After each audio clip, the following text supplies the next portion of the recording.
To Oilersnation Radio, a member of the Nation network of podcasts and delivered by DoorDash.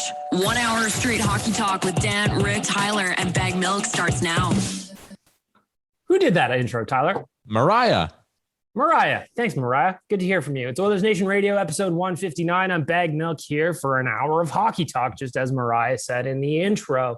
As we do every week, we're going to start off with the Sherwood Ford Giant question, which prompts me to remind you to follow them on social media. On Twitter, they're at Sherwood Ford, and on Instagram, they're at Sherwood_the Giant. We are in late September now, people. If you need to get your vehicle serviced for the winter, whether that's an oil change, new tires, maybe a new whip entirely, our friends at Sherwood Ford are the ones to help you get that done. Mr. Yaremchuk, time for the Giant question. What do you got for us? The Sherwood Ford Giant question of the week. It's a little bit of a vague one. Anyone can put the different spin on this if they want to, but simply, which Oilers player is under the most pressure this season? All right, boys, who wants to start off with this one? Who's got the most pressure on them this season? I'm just going to look at my screen. Rick, you're up. Let's go with the old man in the net.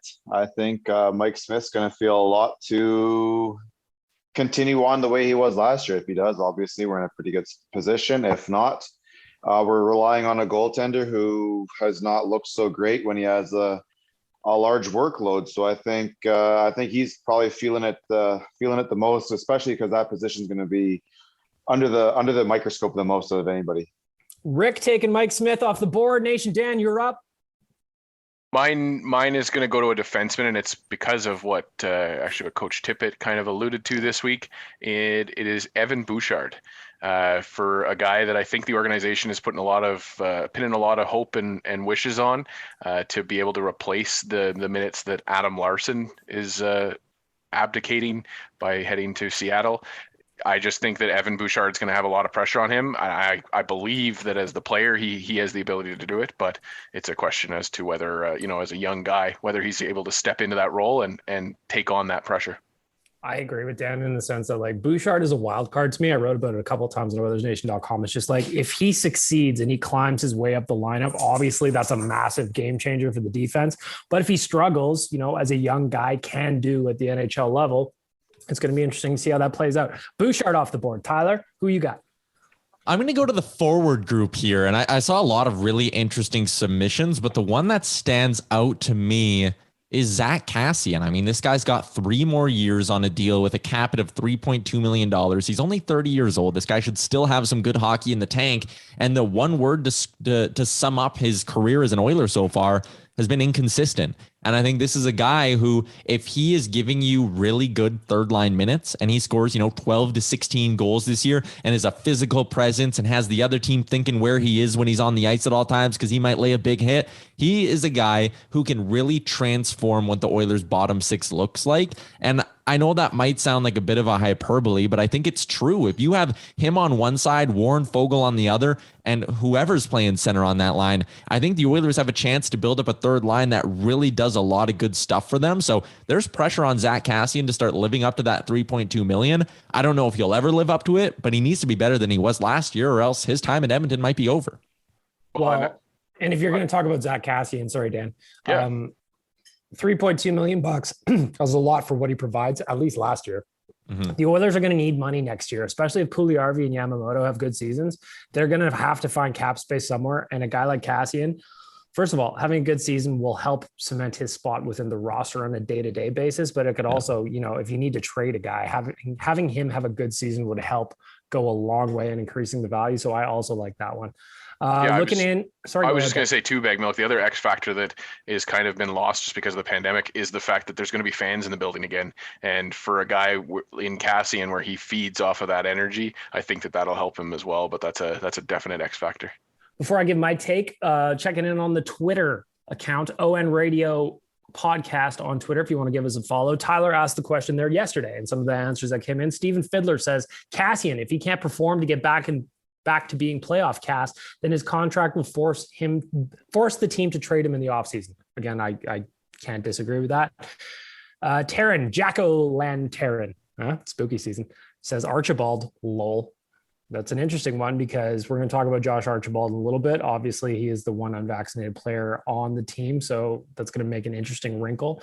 Wenton Quarantino says it's Duncan Keith. Archibald would have no pressure playing in the AHL. Matt says Yamo. He needs to show what he can do and get a nice contract out of it. Pepper Jack Drew says Olivier Rodrigue. That's a surprising one. Not too much pressure there from my perspective. And Mikhail says Darnell Nurse. He's got one more year left before kicking off that monster 9 whatever it is, $1 million contract. Tyler, I cut you off. What were you saying? No, I just have some like pressure on Darnell Nurse. I would say it's the opposite this year. Like he's got the money in the bank. He's still on his $5.6 million deal. He's coming off a great season. Like I don't see a lot of pressure there. I like the answer of Duncan Keith, and I'll even throw Cody Ceci into the mix too here. Like we talked about having to replace Adam Larson's minutes. How much of that is going to be on Cody Ceci, who's in the first year of a 4-year deal with the Edmonton Oilers? Like there is pressure on Cody Ceci to be a legit top 4 guy, because if he's not, and we've seen it with a lot of defensemen, this fan base is going to sour on him in a hurry. Well, it's interesting you say Cody Ceci because he was going to be my pick. So Duncan Keith, we all know not many people liked the trade when it happened. He's going into his first season with the Oilers. He's missing the first week of training camp, blah, blah, blah. That's pissing a bunch of people off. But Cody Ceci signed a nice little deal for himself in the offseason with term. So he's expected to kind of ease the pressure that came from losing Adam Larson. And I don't know how comparable their styles of play are. And I think that a lot of people are going to be expecting Ceci to be Adam Larson, which he's not. So I think there's a lot of pressure on Cody Ceci, especially because he got that term contract this summer. If the defense falters, which I hope they won't, Ken Holland talked about them being a lot more experienced group in his presser earlier in the week, then that's going to be an issue. So to me, I guess Keith would for sure, but my pick would definitely be Cody Ceci. And I'm going to throw some honorable mentions here too. My boy, Ryan Nugent-Hopkins, he didn't have a good season last year. He just signed an 8-year extension. Maybe that'll ease the pressure. He's not on a contract here. The variables and the unknowns are now eliminated. He knows he's going to be an Oiler for the next 8 years, but he still needs to produce. If he produces at the level he did last year, people are going to be upset, and the Oilers need him to be better than that. And I think he should be better than that. Another guy I would say is maybe not necessarily his fault that there'll be pressure on him, but rather a product of circumstances, is Warren Fogle.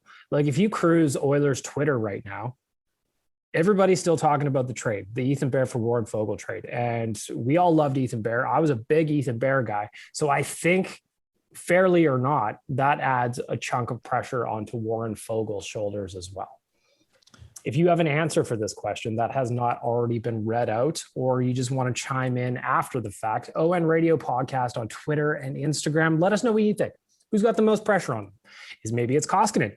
He's going to be fighting for a job here. He's in his last year of his contract with the Edmonton Oilers.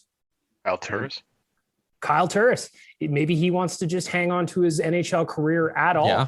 You know, I think that'd be the same pressure facing a guy like Mikko Koskinen, right? Like for Koskinen and Turris, I mean, Koskinen might be good as gone to Russia next season anyways, but there's a few guys here who it's like, man, if you don't have a really good year, your life in the NHL might be done. I honestly think a guy like Chris Russell might be in that conversation as well. Like if Chris Russell doesn't show that he's a serviceable 6-7 D-man this year, there's not going to be a lineup of teams looking to sign the guy next season. I get it. He'll be 35 next offseason. Maybe he wants to ride off into the sunset, potentially literally, and go, live out on the farm. Like maybe, but there's a lot of guys who it's like, man, if you don't bring it, your NHL career's done. I can't believe you're having a problem with that. They're having his number retired this year, and he'll be off into the sunset with his number retired. I was really hoping that, it's interesting. We're getting derailed here for a sec, but the Kevin Lowe jersey retirement, long overdue in my opinion. The guy, like a lot of people shit on Kevin Lowe for the stuff that's the tier 2 fans. There's I know a thing or two about winning, but if you look at his body of work, to quote Jay Down, from his time as an Edmonton Oiler, I mean, come on. What are we talking about? Kevin Lowe deserves to have his number retired in the rafters. It's just interesting to me that they're like, hey, Chris Russell, you need to change your number because we want to do it like this year. What's the one thing that we've all looked back on for the last 20 years fondly and remembered with, great great happiness. It's the 2006 Stanley Cup Finals run, and Kevin Lowe was the architect. Your math is really bad. Yeah, I know. But anyways, you get what 15 years ago. It's getting close to 20 there, Rick. 15, yeah. He said 20. I'm thinking about that's where 15 years ago. And then I was like, I did a little bit of Yaremchuk math and it was off. All right. It's okay. But yeah, he was the architect of that. He made the transaction for Chris Pronger. He made the transaction for Dwayne Rollison. He made the transactions, all those little ones, Yaroslav Spacek, Dick Tarnstrom, brought it, had Winchester in the opening night lineup for some heroics against Detroit. Like it's that wasn't opening night. That was game 3. Anyways, he's a guy that he did some stuff for this organization. Yeah, sure. He has his black marks, but yeah, absolutely overdue Beg Milk. You are correct. I'm also correct, Dan, that you should order from DoorDash this weekend because you can't cook and you're hungry, just like I can't cook and I'm hungry. I'm thinking about lunch right now. It's 11:30. We're recording a little bit early on a Friday afternoon. Got to go clean up the office this afternoon. So we're recording early. I might order myself some lunch from DoorDash using the promo code ON Radio DD. That gets you 25% off and free delivery on your first order with DoorDash. ON Radio DD.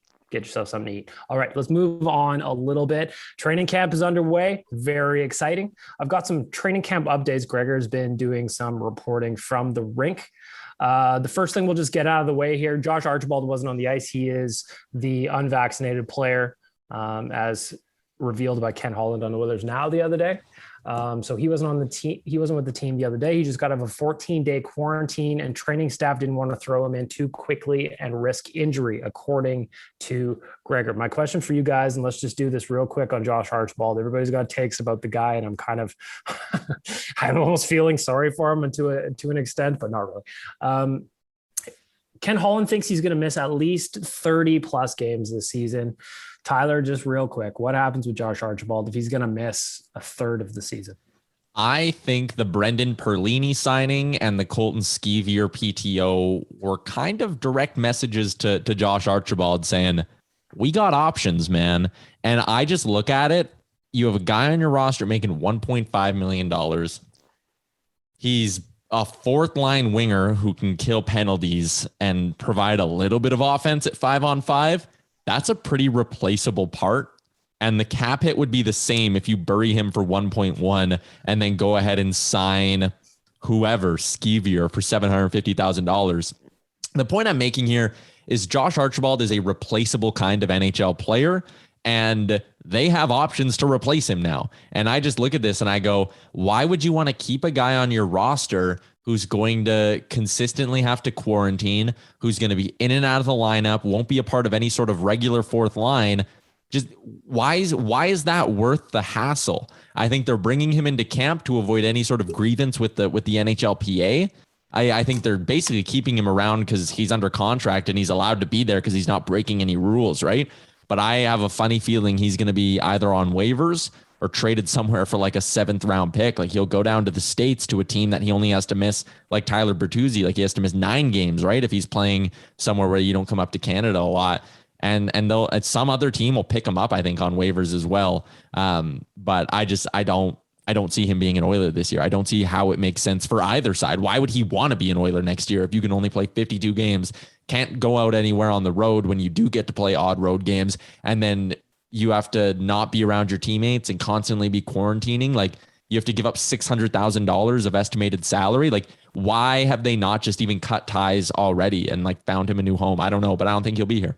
For me, I'm bummed out about it because I like Josh Archibald and what he brings to the lineup, but I'm with Tyler in the sense that I don't know if he's good enough to be playing these games, in the sense that he is a guy, like you said, Colton Sevier's here, Perlini's here, Tyler Benson's fighting for a job. I've got a quick update from Gregor on Tyler Benson. So like there's competition there.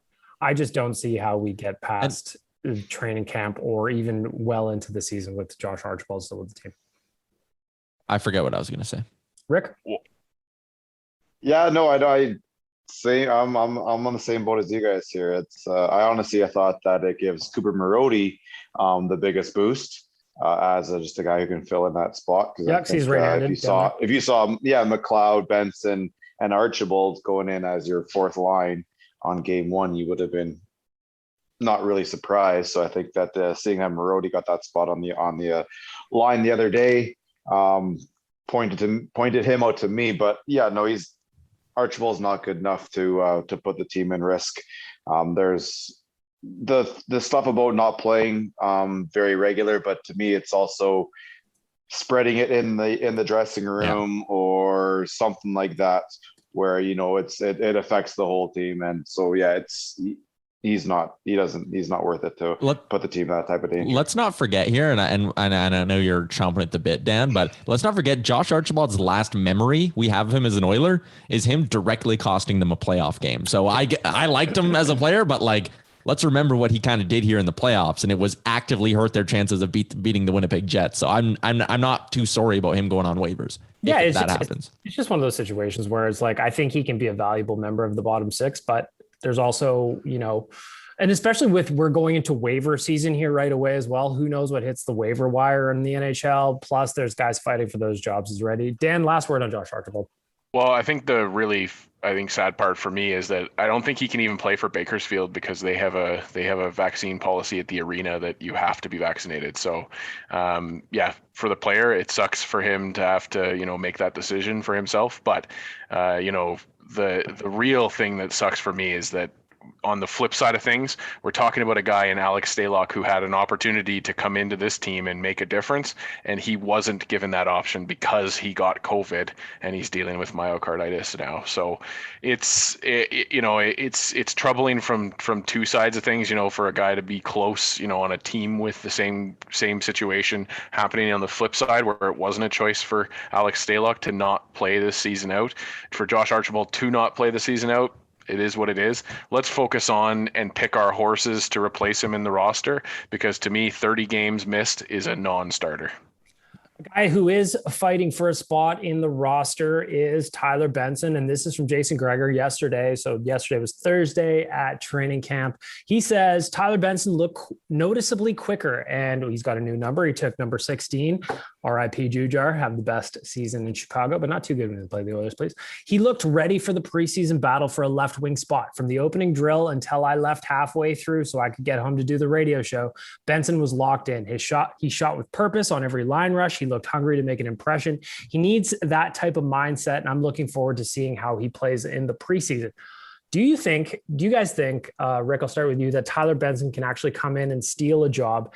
And two, does it make sense for him to land a spot in the bottom six if that's where he fits? Or is he more of a guy that has to be with an offensive kind of line? What do you think? One, I don't know if he's stealing a job. I think he's just earning a job. I don't know if there's somebody that was going to be penciled in ahead of him as that fourth left winger, or even in the top 14 forwards. I think it's time for him. This is the progression of his whole career. He's done everything. He's taken every step. He's succeeded everywhere he's gone. And this is the next step in his progression. Hearing that, the being stuck in this roster, with all the offense that we do have, a guy like him had to learn how to play in the bottom six. And if you believe the reports you heard last year, that's what he was working on. He was working on his penalty kill game because he knew if he was going to make it in the NHL that he was going to need to be on the special teams, and the power play probably just wasn't going to be it for him, because those two lines are absolutely stacked. So I think he has really concentrated on the defensive part of his game and rounding out his game. And I think a player like him, when you add that type of offensive capabilities in the bottom six, I think it's something that's going to really help the team out. Before I get to Tyler for his Benson take, I just want to say, boys, we're all looking great in Nation gear today. Everybody's decked out, got shirts, hoodies, hats, toques, looking great. Anyway, Tyler Benson, what are your thoughts on him? He's in his 5th year post-draft now, so it's kind of like, we got to move forward here. Yeah. You just signed a 1-year deal with the Oilers. What do you think? One second. We're just going to get a nice screenshot of all of us rocking our Nation gear here. There you go. There we go. That's so nice. What a nice moment for everybody. That's really nice. New profile pic. Anyways, Tyler Benson is who we were talking about. Yeah, he's got to be a bottom six guy. Like, Tyler Benson can't come in and, it's great that he's shooting the puck with purpose and all that. I mean, show Dave Tippett you can kill penalties. Show him you're going to skate hard and fast and be in on every forecheck. and show him you can even, bring a little bit of offense to the bottom six. Sure. But if Tyler Benson can prove that he is a good bottom six winger for this team and he's found a way to adapt his game to become effective at the NHL level, there's a spot for him here in Edmonton. And I mean, you look at kind of what's coming up here in the cap crunch for the Oilers in the next few seasons. Having a guy like Tyler Benson, who you can probably keep around for like $1 million for a couple of years, that's going to be important if he can find a way to be an important piece of your roster. 100%. I think that Tyler Benson, he's like, you know what? I think the dude's motivated. And I also love the story. I'm a romantic in that way. He's an Edmonton kid. Having him play on the Oilers would just make me happy. I hope he gets a spot, whether he's stealing it or earning it or however you look at it. I hope Tyler Benson gets a spot. And it's almost unfortunate that he's not right-handed because it just seems like he would just slot right into that Archibald spot anyway. But we'll see how things go. Dan, last word on Tyler Benson. Yeah, I guess to me, this camp is just his perfect opportunity to prove something to Tippett right in front of him. Otherwise it's going to be a lot of pro scouts and team organizations telling Tip what he's doing kind of thing. So I think that this is his real chance to, like you guys said, show that he can kill penalties, play in that bottom six role that Dave Tippett loves his bottom six guys to be. A few more quick updates from Gregor here. He says Lamborghini Perlini, RIP Josh Park, can really skate. His speed and size were very noticeable. The knock on him was his on-ice vision. Impossible to say if that improved watching drills, but his speed and shot really stood out. He's a guy, again, who's also battling for a job in there and probably really hungry for one. On William Lagesson struggled moving the puck in numerous drills. He needs to show well in the preseason game if he wants to earn a spot. Cuckoo was paired with Bouchard. Again, that's just for the, it's just training camp people. Cuckoo is paired with Bouchard, and it's expected that he will start in camp. Kyle Turris looked much stronger on his skates than he did last season, but until I see him in a game, this is Gregor speaking, of course, I can't say if, how much, or at all that will benefit his play. Also says Bouchard, his passing, not surprisingly, was excellent.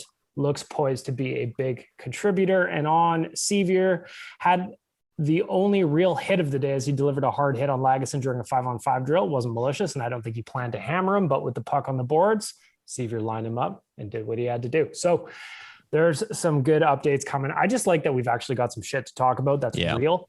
There's a game on Sunday. Really? Yep. There's Calgary. a game on Sunday against Calgary. So we're going to talk about that in a sec. 'Cause to me, the preseason goes on for 100 years. Tyler, really? It's just like, well, I'll just get to it now. Are you guys excited about the preseason? I know the preseason isn't for us, the fans. I know. It's just, I'm having a hard time getting excited about watching the game on Sunday until I watch it. Until I turn it on. What time is it on at? 7 o'clock? Oh, that's right in the Sunday night football window. I might be sitting this one out, boys. Hey, that's why you got those multiple TVs up. Yeah, I know. I'll watch it. I'm in the same boat. Like, I'm not excited for it now, but when the game gets going, I'll be like, oh, there's a nice play from Perlini. And then I'll send out some tweet being like, is he the answer? Well, of hands who watched both rookie games in their entirety. I watched one of them. I watched the second one in its entirety. Rick, you did? No, too? I was at work, so I was okay. I was hamstrung. I wasn't able to. Well, go see. But dude, I'm jacked up, man. We went 1 for 8. Last year's hockey wasn't really hockey. It was just something we watched on TV. The fact that we can go back in the arena, the fact that I'm going to be there on Tuesday, maybe it adds to the excitement. But you're going to a preseason game? Yeah, man. I grabbed as many preseason tickets as I could get. I didn't even know they were selling them. Wow. Yeah, but they always do. Well, we'll see. They just give them to the season ticket holders. Yeah. I'm fingers crossed for you, Rick. I genuinely fingers crossed for you because I don't know, the article that Zach put out yesterday that where all the doctors are begging the Oilers and the Flames to either lower capacity or close it down altogether. I don't know. There's a lot of big debates that are going on right now in this province. That's for sure. My guess. Everybody has to be vaccinated to get in there. Everybody in the ICU right now is unvaccinated. We got to learn how to move on. It's not going to be a full barn anyway. So yeah, if I was to guess and I'm just completely guessing. If you're listening to this, I don't know anything, but I'm going to guess that the Flames and Oilers will probably reduce capacity at some point here soon. You'd think, but who knows? Like Rick said, everybody's got to be vaccinated to get in. I have no idea. On a lighter note, and which tier of fans gets chopped? Ooh, okay. On a lighter note, Brad Malone just beat Ilya Konovalov on a penalty shot in the scrimmage. Shout out to Reed Wilkins, who's live tweeting it. Brad. There you go. No, we need the goalie to succeed more than we need Brad Malone to succeed. That is also true. Back to training camp, boys. The other story that's kind of annoying Oilers fans right now is Duncan Keith missing the first week of training camp. From Tom Gazzola, Handsome Tom says, sounds like Duncan Keith received the 1-dose Johnson & Johnson vaccine, which is administered in the US, thus him having to wait until next Friday to get the go-ahead to join the group in training camp after returning to Canada and completing his quarantine. My question for you is, well, first of all, people that are getting annoyed that Duncan Keith waited this long to get the vaccine, that's fine. At the end of the day, I'm just happy he got it.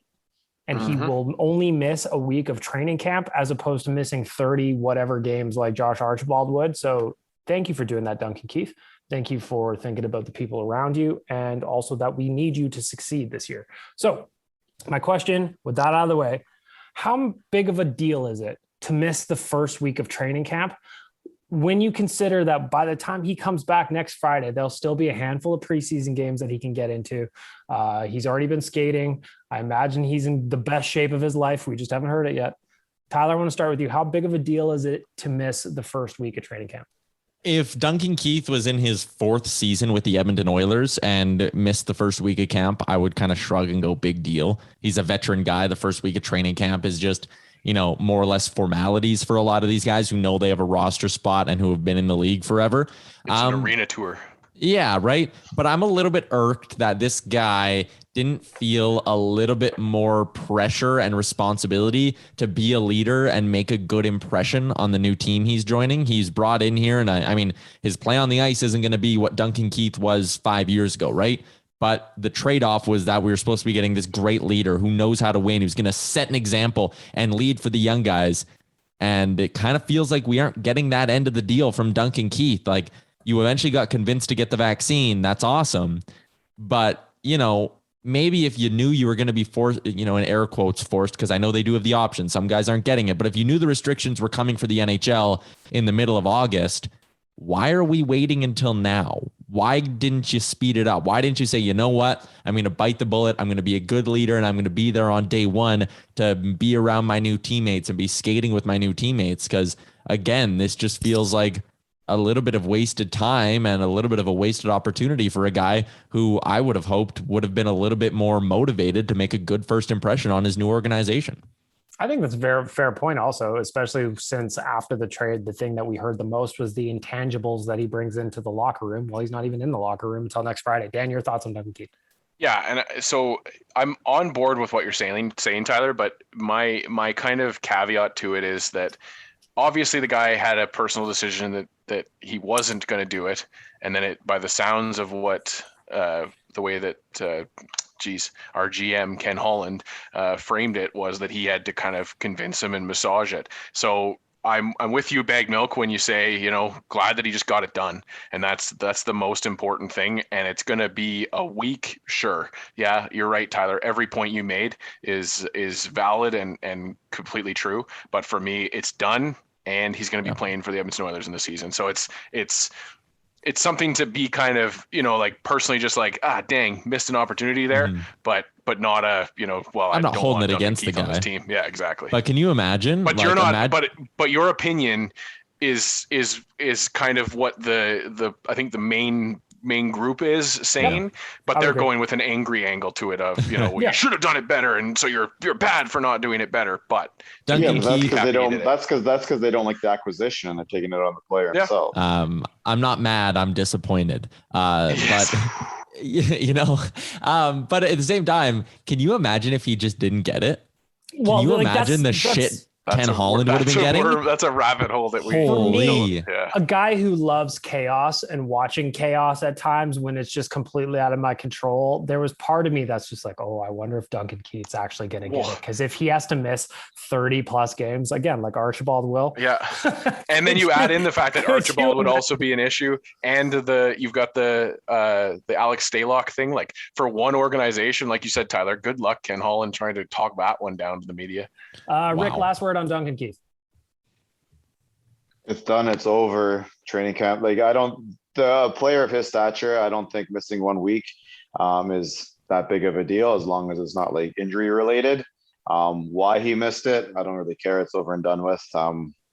Yeah, let's think about today and tomorrow. I'm with you. It is what it is. At the end of the day, I'm just happy he got it. Better late than never, I guess, because the alternative of him not getting it would have been much, much worse, in my opinion. But we'll see how it goes. 100%. We'll see how it goes.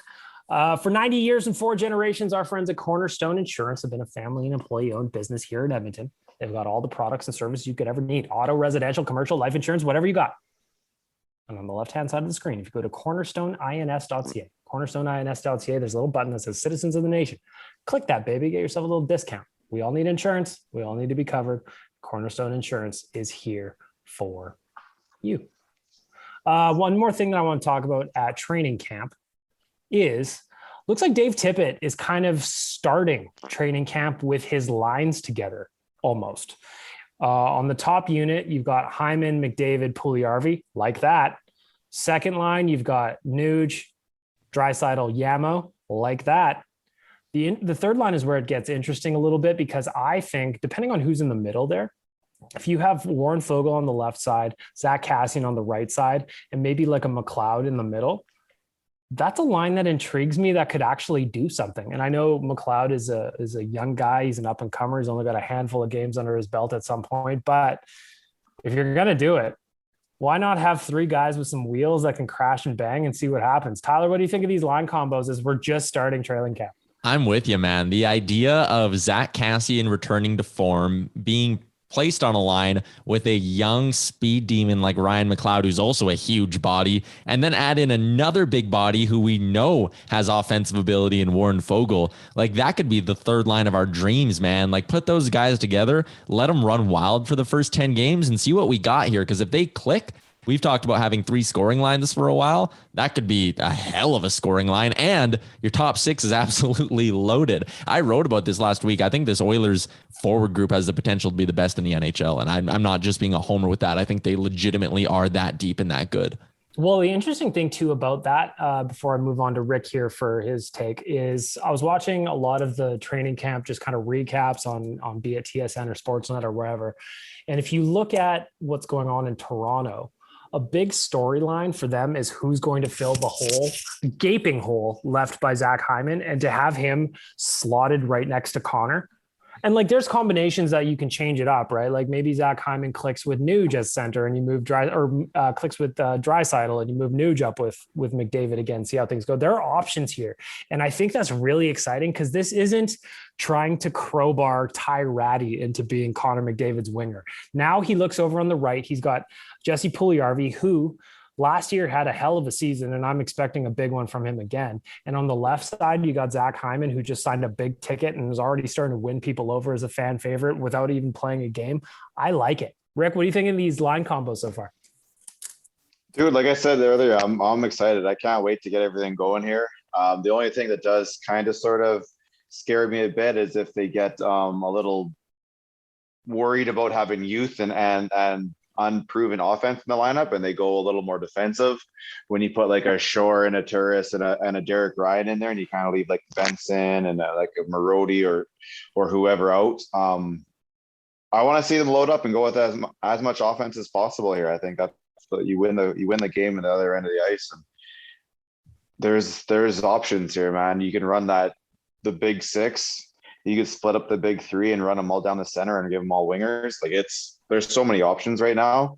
But I'm actually excited to see them starting off with kind of what you expect to see going on to game 1. I don't think there's a lot of room for underdogs to make this team. I think this team is pretty set up already. So to see them getting in there on day 1 and start moving that way, man, I'm jacked. I'm ready to roll. Let's do this. Since we're talking line combos, as we are recording this at 11:50 on Friday afternoon, Leon Draisaitl is at the podium after the practice, and they asked him about playing with Nugent Hopkins and Yamamoto, and Leon's answer is, I'm very excited. I love playing with those two, and we're looking forward to getting that chemistry back. I hope they could, because if that line can burn, McDavid's going to do McDavid things. This top six is looking real good. Dan, your thoughts on there's a ton of chemistry between Leon and Yamamoto too.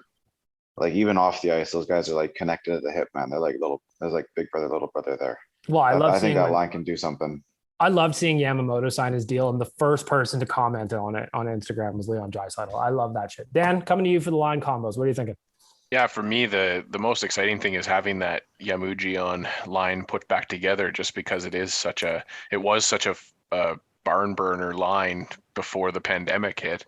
And they correct me if I'm wrong, but they did go back to it last season, but it was like mid-season, so it was hard for them to. It's drips and drabs. Yeah, and so you're not really getting that consistency. So I love starting it out this way. It doesn't allow the fans and the media to kind of, well, Warren Fogle did good in one game up on McDavid's line, so let's give him a chance up there. Like, we can just go with the lines that we've created, and if they falter, then you can adjust in the preseason to go to a plan B or a plan C, like you said, Bag Milk. So yeah, for me, it's a neat kind of interesting way to look at training camp in a different perspective. Start with the way that you're going to lead the season off, you think. I got to say, I'm excited about the forward group. I know Tyler said it, but I'm really excited about what this forward group can do. I can't think of 2017 had a decent forward group as well, but like since then, this is the best by far, and it's not really close. I've been saying it since we signed, it was Hyman. This is the best group we've had since we won a Stanley Cup in Edmonton in the forward group, just because McDavid and Draisaitl, but then you put on those pluses, and it's just, you can't, there's no other lineup that can match up to this. 2006 doesn't touch it. You're right, Bag Milk, good group in 2017, but it's not as good as what we have right now. The high-end skill, like Dan said, is there. McDavid, Draisaitl, they're obviously units and warlords, and now their complementary pieces have also been leveled up. I think that's fantastic. Speaking of leveling up, how could we not talk about Peter Chiarelli landing a job in St. Louis as the VP of Hockey Ops? Now, my thought on this is, how fucking small is the talent pool in the NHL when you can have a guy like Peter Chiarelli publicly shit his pants as the general manager of the Edmonton Oilers? And the Boston Bruins. And then he just gets another gig high up in Hockey Ops again, despite it all. I mean, that one Stanley Cup ring from Boston is really carrying its weight for Peter Chiarelli right now. Personally, I find it hilarious. I hope he gives all his input, and I hope Vladimir Tarasenko gets traded for a Gatorade, and Peter Chiarelli does Peter Chiarelli things for the Blues, just as he did for us and for the Bruins. Tyler, what was your thoughts when you saw Chiarelli going to the Blues? Yeah, I mean, you said how small is the talent pool. I won't even say that, because like we know from being on the internet, there's a lot of really, really smart, talented people around here who know their hockey. But when it comes to upper management positions, it is the same 40 guys that basically just get recycled for the same jobs over and over again. And no organization, I shouldn't say no organization. There are a lot of organizations who just go, we'll play it safe. Hey, he's a good guy. That's a good hockey guy right there, right? Or a good hockey man. And they just keep getting the same jobs. Like, why is Ken, and I like Ken Hitchcock. We had him on the DFO rundown, really nice, all that stuff. Why is he getting another job right now? Is there no one younger, up and coming, fresh opinions, maybe with like a better knowledge of, the modern game? Not that Ken Hitchcock doesn't have that, but you know what I mean? Like, why are organizations, you draft these 18-year-olds to be your players and you want to grow them and develop them into the next superstars. Why is no organization really trying to do that with their front office? Okay, you wanted Chiarelli and you're bringing in Hitchcock. Why are you not bringing in a couple 30-year-olds? So you're like, hey, this is a former player maybe who has a bright mind. We should try to mold them into an ex-GM or something. Do something different. Don't just keep fucking recycling the same guys over and over and over and over again. A little bit like the Kyle Dubas route in a sense, where he was, GM in the Sioux, and then he got a chance to do something with the Leafs, maybe something like that. Dan, your thoughts on Chiarelli? I see Rick shaking his head a little bit, so I'm going to finish with him. Well, we don't how do we not look at management like it's players, right? You don't go back to the 42-year-old player who's never won a Stanley Cup in his life. Hey, put some respect on Mike Smith's name. In favor of a 30-year-old or a 22-year-old, right? I think the problem is that you can't really age out of being a GM. The way that a lot of these GMs end up being done is they lose cognitive ability, which is unbelievable. These guys start to forget players' names, and they start to forget who's on their team before they retire. Hey, so put some respect on Ken Holland's name. So, for me, like you said, Beck Milk, if Peter Chiarelli had to give one of those gems off of one of his rings every time he got away with something stupid, that ring would be absolutely worthless by now. And so why are we continuing to give this guy a job when, like Tyler said, there is a talent pool in hockey right now that has never been available to hockey organizations. And yes, they mine that talent pool for hockey data. And yes, they mine that talent pool when they've got some talented writers or they've got some talented analysts. But it really doesn't. We really don't see the Alex Anthopoulos kind of story to take a page out of baseball, where a guy started as a ball boy with the organization and worked his way up to the position of GM. You just don't see that stuff happen in hockey, and it needs to change, because you can't look at these records of these GMs and say, yeah, he's going to come in and really fix this organization. I don't know how you can justify that to the fans. So for me, it's obnoxious that this keeps happening. If you listen to this podcast for any length of time, you probably know that I like to imagine scenarios that may or may not have happened from time to time. And I was thinking about what Peter Chiarelli's job interview, even though he probably didn't have one, what that must have been like for the St. Louis Blues when they said, all right, Pete, let's look at your last gig. Edmonton Oilers general manager. How'd we do? Okay, well, these last few months are a little questionable. Brandon Manning, huh? Your performance record's not so hot. Koskinen contract with a no move, huh? Okay. Okay. And then I would love to hear Pistol Pete with his little tweed jacket on explaining why he should get that gig. Rick, I'm ending off with you. Talk about Chiarelli. First, I just think, a lot of those GMs are kind of the same type of people. And they're from a generation where everything was conservative, maybe not by political nature, but in terms of, okay, just don't take two-legged swings. Yeah. Just stick with what you know and just go with it. So I think just sitting there shitting on these guys is kind of silly, because it's that generation all over the world, right? So it's everywhere. It's my parents, I'm assuming it's most of your parents. That's just the way they were raised. So to expect them to change at that age, it's silly, because organizations are changing. Yeah, I'm not necessarily shitting on them personally, Rick. I'm just saying, like, organizations. How is no organization from the top like what Carolina does, right? No, I agree, but I think that what it's going to take though is for some of those organizations to start winning though, right? So Dubas hasn't won, Carolina hasn't won. The winners keep being the old guys. St. Louis hasn't won with anything quote recently. Unquote older guys, right? Like that's just kind of where. So you kind of keep going back to that. Once you have some of these younger guys start winning, and with their new age ways and whatnot, then I think you'll start to see people changing. But when you keep seeing the same type of systems and organizations keep winning, it's going to take more than that for that generation to change. The Chiarelli thing, though, personally, I know you guys think it's hilarious, but it terrifies me. You cannot convince me that he's that dumb when there's this exact same opportunity that he was sent here by Boston, a team that we stole 2 cups from in the 80s. We took 2 of their championships. We won them both. And he was sent here to kill us from within. You cannot explain some of these trades and say that he wasn't just, honestly, he was on the inside and he was trying to kill us from within. And I do not trust dealing with him at all. You cannot tell me that he's that dumb. I think he was sent here to kill us from within, and he's going to keep trying to do it to us in St. Louis. I would have preferred him go to KHL. I am terrified of this guy. I have to take umbrage with one thing you said, Rick, because Julian Brisebois has won the last 2 Stanley Cups. That guy came out of obscurity to be the GM of the Tampa Bay Lightning. Yeah. And he's also playing the league for fools half the time as well. Let's not forget that part. So I think that there is youth that comes in. It's just that the NHL ignores it. Like honestly, everybody ignores it, man. Basketball. Well, but look at Tampa Bay. Baseball ignores it. So one team out there changes it. Everything. 2 championships in a row. But it's one. Maybe hire from outside the organization, outside the NHL. You know what I mean? Like, look at what. I agree, but you're just asking a generation to do that. It's not in their blood system. That's not the way that they're like 70 years old. They have not been like that ever. You can't expect them to change now. So we push for the change then. you honestly need them to grow out of their position, and it's just going to take some time. And I think of that in a lot of aspects in this world right now. They're not leaving. Why would you want to leave that spot? You're not going to leave. They need to get pushed out somehow. And unfortunately, the only way to do it is like naturally, where they we talk about it so much that they just get tired of hearing it and they make them leave themselves. They don't listen to this. They listen to like the radio. This is called Oilersnation Radio. Hey, what's wrong with the radio? The radio. You're not on the radio anymore, than we are. The radio is much nicer to them than we are. You're not. Yeah, that's fair, Tyler. And also, it's just the radio's a bunch of those guys, anyways. It's also worth just also noting, like, not just in hockey, people hire their friends.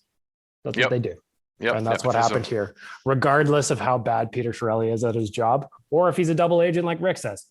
It's just funny to me that he got another job considering how bad he was at the one here. Right. Good. All right, let's move on. Maybe he was really good at the job here and killed us from within.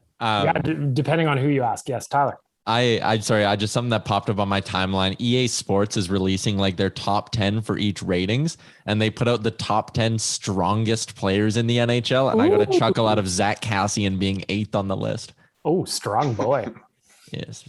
Anyways, that's off topic. Who's the strongest according to that list? Ryan Reeves. Oh, let's guess. I'm going to guess. Ryan Reeves. I'm going to say it's Jamie Alexiak. Oh, good guess. Rick? Well, I'm going to go with Tom Wilson. Bag Milk Reeves was 5th. Really? Tom Wilson was not on the list. Somehow like Brandon Carlo's on there, but Tom Wilson isn't. And Dan, you got it. Jamie Alexiak was number 1. I was looking at the screen the whole time. Yeah, you cheated. Largest human being. No. But that makes sense, right? Because they look at him as like a size, so then they have to make him as the largest human being. Yeah, he's just gigantic, and that's video game metrics. Yeah. Well, that was just like when I used to play NHL games a million years ago. I would always trade for just gigantic people because you would just steamroll through everyone. It's like driving with Bowser and Donkey Kong. Nobody can knock him off the road or anything, you know? I talked to the former GM of the Danbury Trashers yesterday, and that's literally what he said. He's like, man, when I went to make that team, that's the exact same team I made in every NHL game ever. I just put the heavies out there, and they steamrolled everybody, so I made it actually happen as a team on the ice. I realized I just said Bowser and Donkey Kong. I meant Mario Kart. So before you tweet at me, I know what I said. There you go. All right, let's get to Ask the Idiots, boys. I got some questions for you, doing a little bit of rapid fire. And this one here is for Buster's Pizza. If you go to busterspizza.ca, you can find the 11 locations in and around Edmonton. Go get yourself some pizza. It's Friday. What better time for a pizza than a Friday? Go to busterspizza.ca. Maybe a donair. Jay said the donair was excellent. I haven't tried one yet. I'm gonna believe what Jay says. Deal? Gotcha. All right, boys, Ask the Idiots. This is a little bit of rapid fire here. So we're going to do around the horn, and then I'll finish off with my answer just to complete the quartet. Tyler, you're first up on my screen. So my first question to you is, will Josh Archibald be with the Oilers at Christmas? No. Dan? No. Rick? No, I've seen too much of his Twitter feeds and whatever to say that he's like he's really against it. He's not like in the middle. You paused there. I was just terrified. Yeah, I was wondering where you were going to go with that too. Like his, I've seen too much of his medical records, his thinking or whatever. Like I just don't think he's in the category where you can convince him. I agree. I don't think Josh Archibald is here at Christmas. If we're looking at that fourth line right wing spot. And this is assuming Josh Archibald isn't around now. Who takes that job? Dan? I'm going to say Cassian and be unpopular. Do you think he's going to play fourth line right wing? Yeah, I don't think he's going to. Okay, but then who takes third line right wing? Who's the fourth right winger on the team? Because there's already 3 of them. Yeah, okay, that's a better way to phrase it.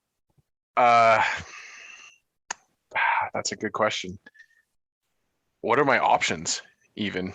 Everybody on their contract. I don't know. Look at a depth chart. I don't have one in front of me. Go to somebody else, I guess. I'm going to dailyfaceoff.com right now. Yeah, head to Daily Faceoff. You know what? I'm going to go with Cooper Marody only because I think that line's going to do something in the preseason. He's going to get the first shot.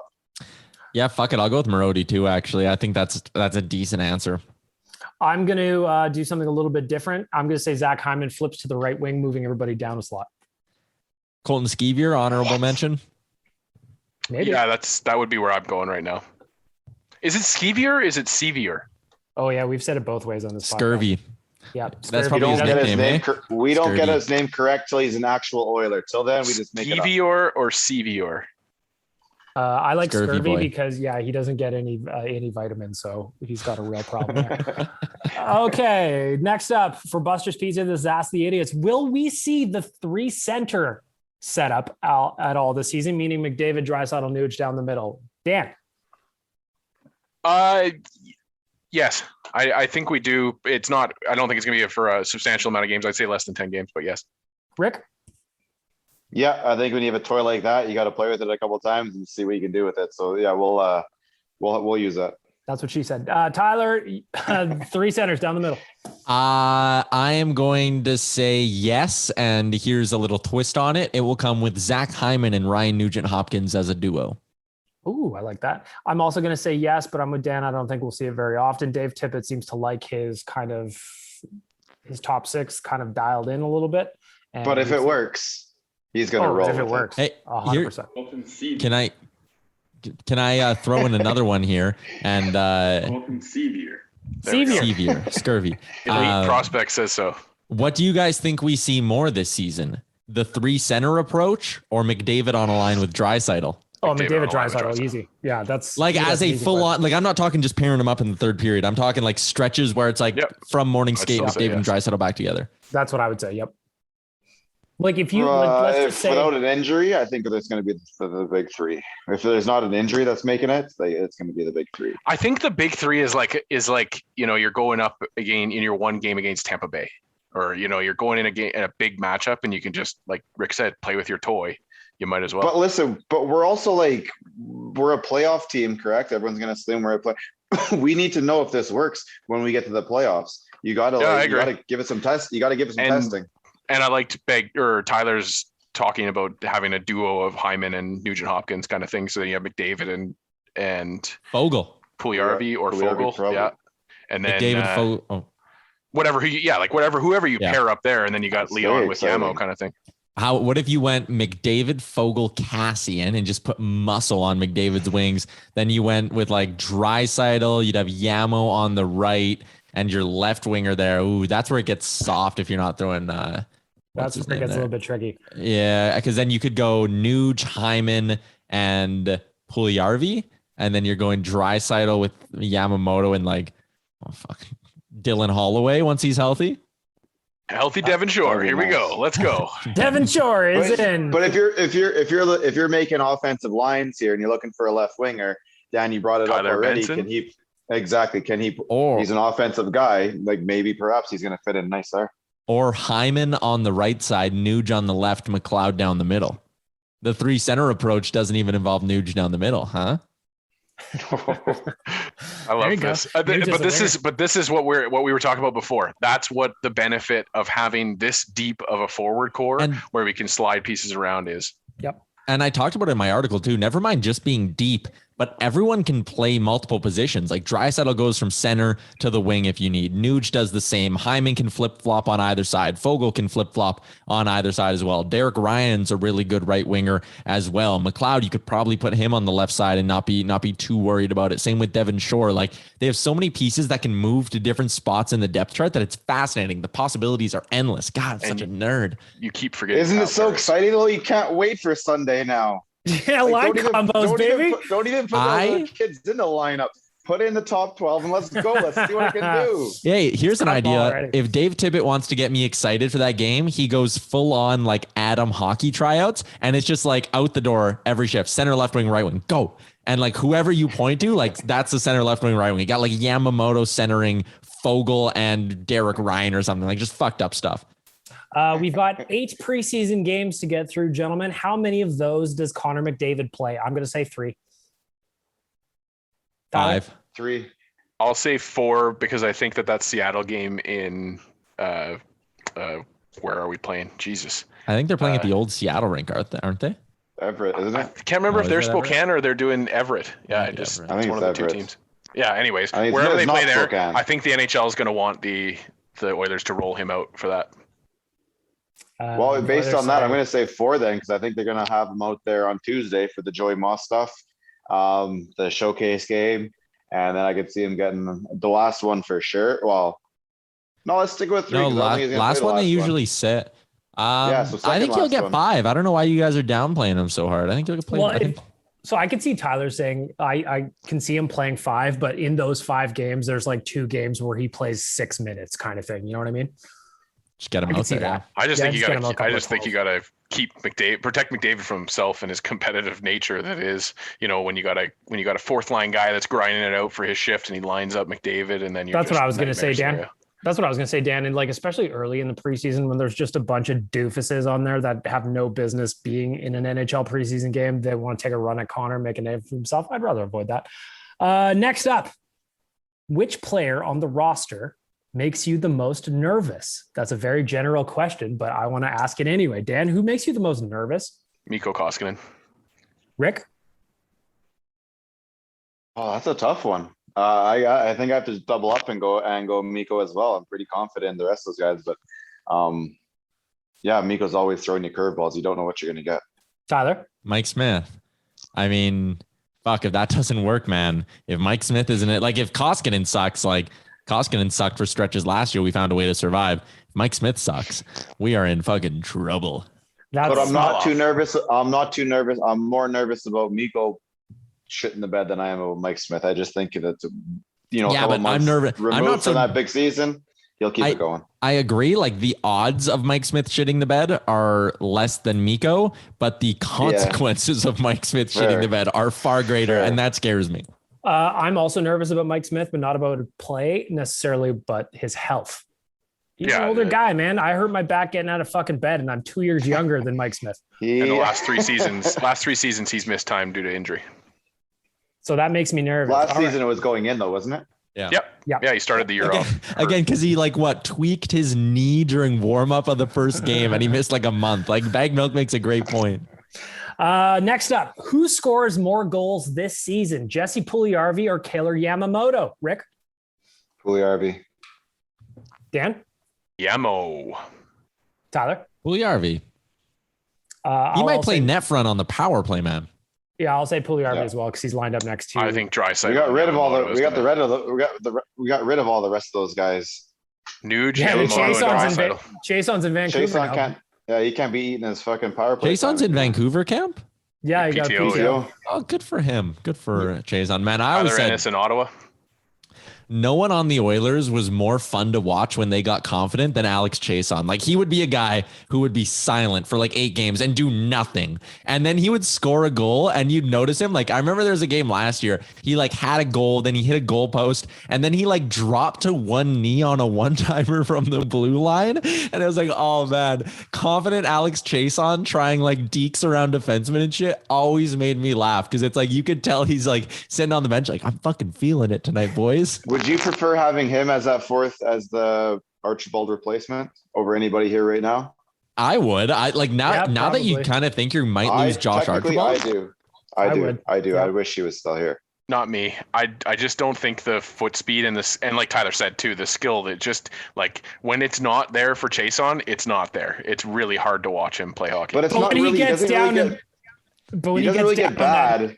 He doesn't get bad, but he definitely gets like invisible. He gets snake bitten and he can't score and he can't score. Exactly. And then he starts ringing off posts for a couple of weeks and then he starts popping them. Yeah, but let's talk about like what Alex Chiasson would have to be for you, right? Like if we're talking here and we say the top 9 is full, right? And we got Ryan McLeod there and your fourth line is like Derek Ryan with, I mean, even if you say like Colton Sevier makes the team at a camp, like you have a couple spots here where Chiasson, if you bring him in after his PTO with Vancouver and you're like, hey man, you're making $750K, you're going to be our 14th forward. He knows the system. He knows the guys. He's great in the room. Like you could spend $750K on worse shit than that. Yep. I agree with that. Back to Ask the Idiots for Buster's Pizza. This one is just a wish, just a wish. I saw this morning on Instagram that after 6 seasons, our boy Ryan Jesperson will no longer be the in-game host for the Oilers. Who should take Ryan Jesperson's spot as the in-game host? Tyler? This was my fucking cold performer, so good one, Bag Milk. Who should take Ryan Jesperson's spot? What if we like outsource this and we got like Jonathan Torrens to do it? That'd be great. That'd be amazing. That'd be Jonathan awesome. Torrens is a huge Oilers guy. He's a little busy, so I don't know if it'll work, but this is just a wish list. Rick, who you got? Who's replacing Jespo? Adam Mandrick. If you've ever come out to a nation party, the man on the mic, it should be Adam Mandrick. Oh. That should be Adam. There is like I don't even know. Like I don't know why. He is. I'm gonna text him right now and see if he's been offered the job already because it's ridiculous if not. If you're listening to this and you have no idea who Adam Mandrick is, he used to be one of our sales reps. He has since moved on. He's got a family now. But like Rick said, when he'd have an event and Adam was on the mic, it was always hilarious. It would be between plays. There was like, hello. And then it was always the same thing. And he would just go on. The best. Adam Mandrick is a sweet pick. Dan, who's replacing Jespo? I'm going to selfishly just say myself because I'd love to be able to do that job. I'd love to be able to interact with Oiler fans every night and be able to get the fans jacked up. But whoever it is, I hope they have a lot of fun with it. Bag Milk, who's your pick? Josh T. Park, because he's tall and handsome. And he's done the job before. I would like to imagine a world where Rick gets the job and then he just goes off script, like when he gets mad at the refs and is like, all right, it's time for a t-shirt toss. These shirts are only coming out if you're chanting fuck Graham Skilleter. And like the whole building's yelling it because they want a shirt. He goes hot mic at the end of a period. He's like, hey, Francis Sharon. I'm watching you, ass. I'll wear the mic. We can sell it as pay-per-view footage. Yeah. Or, it's got, you can sell it as footage. If you don't know what we're talking about on this point, I beg you to come on a nation road trip to Calgary with us and try and sit near Rick. It is an experience that you won't forget. Last question on Ask the Idiots. This one's for Buster's Pizza. Who will be the... Sure, I understand. Shut up, Siri. Who will be the 2021-2022 The Answer? Who is the answer in 2021-22? Dan? I really desperately want to say Brad Malone, but I'm going to say it's going to be Ryan McLeod. I like that pick. Rick, who's the answer? Look, we've given to a lot of guys who've gotten the same opportunity as this guy. I believe this guy is definitely more capable than the rest. So the belt goes to Zach Hyman. Yeah. Yeah, Zach Hyman's probably the answer. I mean, you spent however much money on him, so he better be. We sure as hell hope so anyways. But I'm going to flip it a little bit here. I'm going to say that the answer this year will be Cody Ceci. Every time this guy makes a great defensive play, we'll be like, hey, that's the Cody Ceci we wanted in town here. That's our 4-year, $3.25 million boy. I'm not confident this is going to happen, but I'm just trying to will this into existence. So Cody Ceci is going to be the answer. Yeah, put it out into the universe, people. It is tough being the answer as a defenseman, though, because that first time that something goes not your way, everybody's on top of you again because you've been down to the answer belt. I'm sticking with the defense, though, Dan. My answer for 2021-22 is Evan Bouchard. Nice. He has the potential to be the answer and work his way up the depth chart. He's that good. I believe in him, regardless of the fire or lack thereof that Jay Downton accused him of several years ago now at this point. And he questioned his foot speed too, didn't he? Mm-hmm. And what did he do yesterday? He requested that he goes up against Connor McDavid the whole damn time on that ice. That's right. He requested it. He said, I want that. Him and Cuckoo wanted that. I don't think that that other stuff is going to be that. I think it's getting blown out of proportion. You're going to see he'll be okay. I also think Dave Tippett was taught to respect his elders. And so when Evan Bouchard comes to you and tells you to do something, you do it. That's right. Well, that's fair. But the point was he still wanted to, even at his ripe old age. Yeah, 100%. He 100%. rolled into Rogers' place with a fresh pair of New Balances on. And he told Dave the business. That's how it works. He just finished his VHS tape of Matlock and he was good to go. Popped out at Old Country Buffet for a 6 a.m. breakfast. It was the best. Went down to A&W, had a coffee, and then made his way to the rink. Perfect. They're on Just chat with the boys. Oh, you got to discuss the business at A&W. All right, let's wrap up this podcast with a look at the hot and cold performers of the week. But first, I got to tell you about Deuce Vodka. Go to deucevodka.com. There's Brett Kissel, very handsome, holding the bottle. I encourage you to get some. It's delicious. Make a Caesar, maybe make a cocktail. Channel your inner Wanye, just a vodka soda. Delicious. Keep it tight. And on the right-hand side of the screen, there's a little button that says Find in Store. That'll take you to the store locator anywhere in Alberta where you can find Deuce Vodka. That'll help you out. If you're in Saskatchewan, you're listening to this, sales@deucevodka.com. They will help you find it. Get a bottle, provided that you are of legal drinking age, and enjoy that shit responsibly. Now, Starting off with our veggies, as we always do. It's time for the cold performers of the week. Tyler's getting his buttons ready. I see him looking at the Roadcaster. By the way, we're getting another Roadcaster. We're going to have multiples. Dan, I'm starting with you. Deuce Vodka, cold performer of the week. Well, my Deuce Vodka cold performer of the week is going to go to the Buffalo Sabres organization for the way that they're handling this Jack Eichel nightmare. From this whole injury, who gets the surgery, which surgery do you get, telling a player what to do with his body, to stripping the captaincy off of a player because you say that he's not a leader when you're not really doing much to lead yourself out of this nonsense either. It's just been a debacle. And while I sit on the sidelines, of course, because I don't really give a hoot what the Sabres do, you Buffalo Sabres are getting my Deuce Vodka cold performer of the week. Why are you the way that you are? I hate so much about the things that you choose to be. Mm-hmm. Thank you, Michael Scott. Rick, you're next up. Deuce Vodka cold performer of the week. Well, it's been happening all week. So this goes out to, they may not be a real entity, but the football gods, they've been against me all week. I can't win bets. The Dolphins got absolutely pummeled. We lost our quarterback. Absolutely. But yeah, to the Bills, that was a hell of a game. And then my fantasy league teams, I have 5 guys on the injured reserve right now. 5 guys. This is ridiculous. I can't buy a win right now. So the football gods in general, they're the cold performer. Are you thrilled? I'm not. Yesterday on Real Life, we did our prop bets for the Thursday nighter. And I thought I found a funny one. It was even money to bet on the Texans and the Panthers getting over 7.5 points in the first quarter.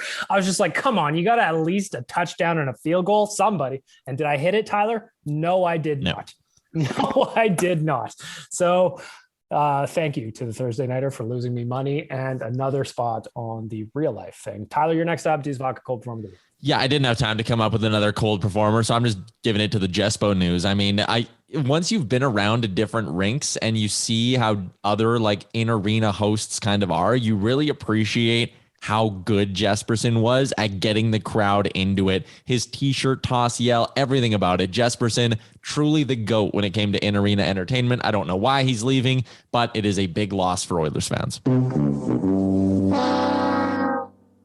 I would also say if you've never seen Jespo pull off a multi-costume change on a day in Vegas, that is something that I hope all of you get to experience as well. I really hope he comes back to Vegas again. That was fun. The time we had with him. It was great. Shout out to Ryan Jesperson. I agree with Tyler. He did a great job. My cold performer of the week, just to end this off, is I thought Jim Matheson's question to Mikko Koskinen yesterday was a little bit rough. He kind of said, hey, the fans don't want you here. I'm paraphrasing. And while that may be true, and while there's a lot of us that wished that we would upgrade the goaltending situation, I just thought, man, that's a rough question to throw at the guy on the first day of training camp. Mikko Koskinen handled it like a pro. Obviously, Jim Matheson is in the Hockey Hall of Fame, so I'm not going to take shots at his ability. I just thought, man, that's a rough question on the first day of training camp. There's nicer words you can use. There are nicer words you could have used than say, hey, the fans don't want you here. Thoughts? That question, cold performer of the week. Oh, that's cold. It was cold, Tyler. It was cold. That was icy. Reversing the order, we're going to the hot performers of the week. Tyler Yaremchuk, you're up first. Your Deuce Vodka hot performer of the week. Let's go back to football here and a little Edmonton connection to the Thursday nighter last night, which was absolutely terrible. Like, it was a dog shit football game. And as someone who has Christian McCaffrey, I was not happy to see him go down. But as a proud Edmontonian, I was proud to see Chuba Hubbard get into the mix and get in on some action there. Really cool. Like, when have we ever seen an NFLer, never mind like a prominent position too? He's a running back, an NFLer from Edmonton. Come on, that's awesome. Chuba Hubbard. Hot performer of the week. Ah, damn it. I didn't get to my button. Shit. He's a hot guy. Yes, he is. Rick, you're next up. Deuce Vodka hot performer of the week. You know what, for that Chuba thing, CMC's down for a couple of weeks, they said. So Chuba's getting the starting role, it looks like, for a while. I heard they're like bringing in like fucking Duke Johnson, though. Like, are you kidding me? What a name, Duke Johnson. He's got the opportunity at least to hold on to his spot there. And the last guy I think that was close to this would have been Jesse Lumsden, because I know when he was playing in CIAU or whatever, and then went out to the Seahawks, and he got a lot of attention during whatever lockout it was. Injuries just derailed him. Yeah. So my hot performer here, I kind of knew someone's going to take Chuba, so I had a backup one. It was just announced a couple of minutes ago here, but the Toronto Blue Jays are now allowed to have 30,000 fans starting next week. For this last 2-week push for the Jays, it's been fun to watch for the last 2 months. Putting, doubling up the amount of fans in there and just getting that atmosphere going. I think it should be really fun to come through and watch on TV. So we'll give it to the Blue Jays and their 30,000 fans now. They've done studies, 60% of the time it works every time. That doesn't make sense. Tyler, I got to check in with you. Jays, tough one yesterday. Thoughts? Yeah. Super bummed out about that loss. Minnesota is truly a soul-sucking place. And it was just such a buzzkill. Everything that happened in that game sucked. But as Coombsy and I said on Blue Jays Nation Radio, if there was one game you were going to lose, it was probably the Pineda start. Steven Matz didn't have his shit, but you're going Barrios, Ray, Manoah to end out this series. Win all three. Yankees and Red Sox going head-to-head. You'll gain a couple of games on one of them at least. Sweep the Twins here over the week, or get the 3 wins against the Twins over the weekend. You're in a great spot with only 6 games to go after that. That Tampa series was also rough. I hate the fucking Trop. Burn it. I would serve the prison time to burn down the Trop. How bad do you want to be at the first home game when Kiermaier's there? I would pay good. What position does he play? Center field. I don't know if I want to sit center fielder or right behind their dugout. Obviously, you're only getting for half the game anyways. Yeah. But, I would pay good money to be right behind there so I can chirp at him all game long.